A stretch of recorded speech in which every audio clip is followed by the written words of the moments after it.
আমাদের সঙ্গে সরাসরি রয়েছেন অর্ণব। অর্ণব, এই মুহূর্তে কি পরিস্থিতি হাসপাতালে?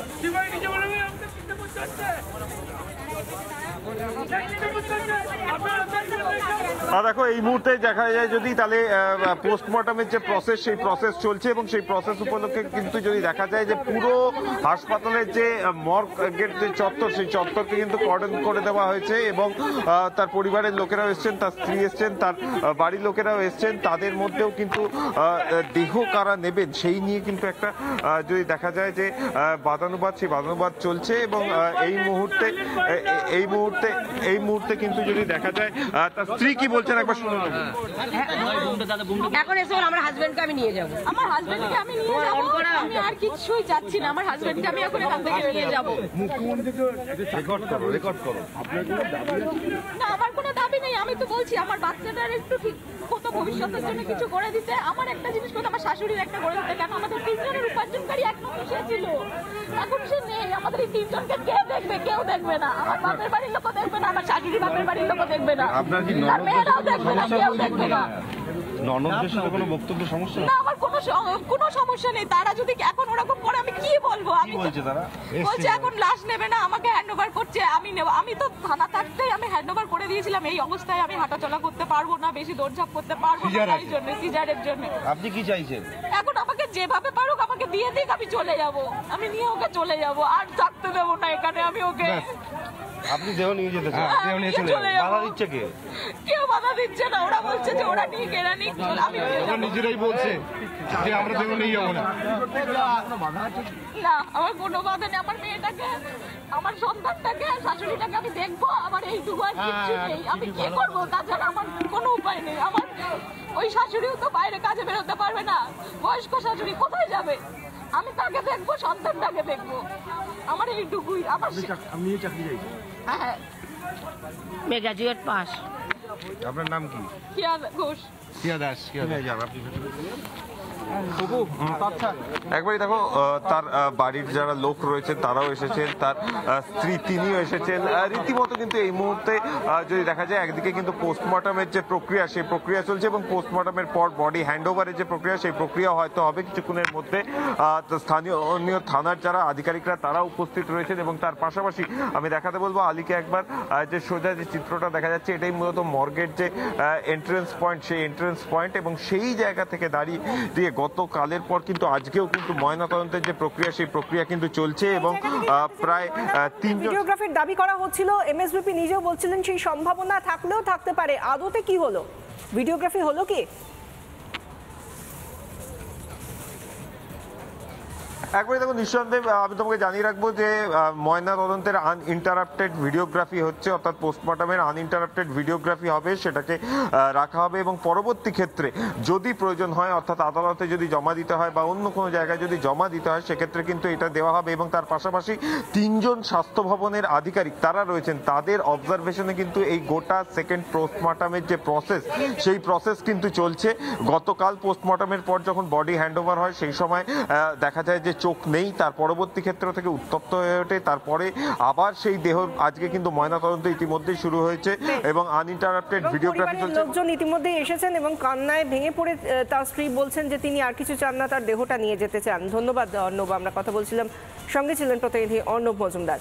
এই ঘটনায় যখন গতকাল কাজীপাড়ায় বারাসাতে যখন এই নিহত ব্যক্তির পরিবারের লোকজন, প্রতিবেশীরা তারা যখন মুখ্যমন্ত্রী কনভয় ঘিরে ধরে তারা রীতিমতো প্রতিবাদে সামিল হন, সেই সময়ের পর থেকে আজ মমতা বন্দ্যোপাধ্যায় এই ঘটনা নিয়ে ঠিক কি বলেছেন শুনুন। আমি তো কালকে রাস্তায় আসছিলাম, আমার গাড়ি দাঁড়িয়ে কিছু লোক কিছু কথা বলতে চাইছিল, আমি তো দাঁড়িয়ে কথাগুলো শুনলাম এবং সঙ্গে সঙ্গে তাদের যা যা প্রয়োজন সবটাই করে দিলাম। আমি তো কালকে রাস্তায় আসছিলাম, আমার গাড়ি দাঁড়িয়ে কিছু লোক কিছু কথা বলতে চাইছিল, আমি তো দাঁড়িয়ে কথাগুলো শুনলাম এবং সঙ্গে সঙ্গে তাদের যা যা প্রয়োজন সবটাই করে দিলাম। মুখ্যমন্ত্রী বলছেন তিনি তো সবকিছুই করে দিয়েছেন, যা যা চেয়েছিল সব দিয়ে দিয়েছি এবং এই বিষয় নিয়ে, গোটা বিষয় নিয়ে, চোখ চুরির অভিযোগ সমস্ত কিছু নিয়ে লকেট চট্টোপাধ্যায় বিজেপি নেতৃত্ব তার কথাও শোনাবো। কিন্তু তার আগে আমরা যেটা দেখতে পাচ্ছি যে যেভাবে আমরা দেখতে পাচ্ছি যে এই ঘটনা ঘটেছে এবং তার স্ত্রী ইতিমধ্যেই বলছেন আর কিছু চান না, স্বামীর দেহ নিয়ে যেতে চান, এবং এই অবস্থায় দাঁড়িয়ে এই অসহায় পরিবারের পাশে দাঁড়িয়ে লকেট চট্টোপাধ্যায় থেকে শুরু করে বাকিরা কি বলছেন আমরা শোনাবো। প্রথমেই শোনাবো লকেট চট্টোপাধ্যায়ের বক্তব্য। মানে সবচেয়ে লজ্জার কথা, এটা ঢাকবার জন্য যারা যে মিথ্যা কথাটা বলছে, ইঁদুরের কথা বলছে, সরকারি হাসপাতালে এখন একটা ডেড বডির এরকম অবস্থা, ইঁদুর চোখ খুবলে নিচ্ছে, হাসপাতালে কুকুরের চিকিৎসা হচ্ছে। মানে এইটা সেই বাংলা, এবং তারা নিজেরা স্বীকার করছে। আর পরিষ্কার বোঝা যাচ্ছে যে এখানে একটা র্যাকেট চলে। বিভিন্ন, আমরা আগেও বলেছি, আরজি করার সময়তেও এটা অনেকবার বেরিয়ে এসেছিল যে বিভিন্ন সরকারি হাসপাতালে এই র্যাকেটগুলো চলে, যেখানে অর্গান বিভিন্নভাবে পাচার করা হয় এবং সেগুলো এইভাবে বেআইনিভাবে, এবং যেভাবে কালকে যে চোখ মানে খুবলে নেওয়ার পর সেটাকে স্টিচ করে দেওয়া হয়েছে, যেভাবে খুবলে নেওয়া হয়েছে, সেটা অত্যন্ত দুঃখজনক। এবং নিজেদেরকে খারাপ লাগছে যে আজকে আমরা কোথায় বাস করছি। একজন মানুষ মানে মৃত হলেও তার কোনো রেহাই নেই, তারও অঙ্গ প্রত্যঙ্গ চুরি করে নেওয়া হচ্ছে। কিছু কিছু বিষয় থাকে যেগুলোকে বলা হয় কুযুক্তি।